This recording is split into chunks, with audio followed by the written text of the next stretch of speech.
অসমৰ জাতীয় ফল হিচাপে পৰিগণিত কাজি নেমু। কাজি নেমুৰ আছে বহু পৰিমাণৰ ঔষধি গুণ। কাজি নেমুৰ সেৱনে কেনে ধৰণেৰে শৰীৰত উপকাৰ সাধন কৰিব পাৰে জানোৱা হওক। অসমৰ জাতীয় ফল কাজি নেমু। কাজি নেমুৰ আছে বহু ঔষধি গুণ। সোৱাদত নেমু টেঙা হলেও নেমুৰ আছে বহু উপকাৰিতা। নেমুৰ ব্যৱহাৰ শৰীৰৰ বাবে অতি উপকাৰী।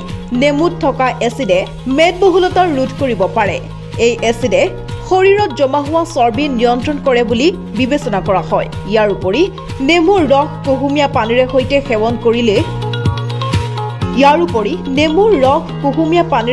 সেৱন কৰিলেও আৰু অধিক উপযোগী হৈ পৰে। কৰ্কট ৰোগ এক ভয়াৱহ ৰোগ আৰু ইয়াৰ একমাত্ৰ সমাধান হ'ল চিকিৎসা। কিন্তু জীৱনশৈলী আৰু খাদ্যাভ্যাস সলনি কৰিলেও ইয়াৰ আশংকা বহু পৰিমাণে হ্ৰাস কৰিব পাৰি। কমলা বা নেমুৰ দৰে চাইট্ৰিক এচিডে কেঞ্চাৰৰ দৰে ভয়াৱহ ৰোগ প্ৰতিৰোধ কৰিব পাৰে। জ্বৰ এবিধ সাধাৰণ ৰোগ। জ্বৰৰ প্ৰকাৰ বিভিন্ন ধৰণৰ হ'ব পাৰে, কিন্তু প্ৰায়সমূহ লোককেই জ্বৰ হলে নেমু খোৱাৰ উপদেশ দিয়ে, কিয়নো ইয়াত থকা এচিডে জ্বৰ কমোৱাত সহায় কৰে।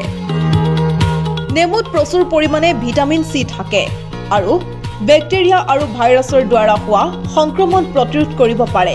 নেমু খোৱাৰ ফলত ছাল চুলিৰ উজ্জ্বলতাৰ লগতে হৃদৰোগৰ সম্ভাৱনাও হ্ৰাস কৰিব পাৰে। বৃক্কত পাথৰ হলেও দৈনিক নেমু ব্যৱহাৰ কৰি বহু পৰিমাণে সুস্থ হ'ব পাৰি। গৰমত ৰাসায়নিকভাৱে প্ৰস্তুত কৰা পানীৰ সলনি নেমুৰ পানী সেৱনে শৰীৰৰ লগতে মনো সতেজ কৰি তোলে। নিউজ ডেস্ক, প্ৰতিবিম্ব লাইভ।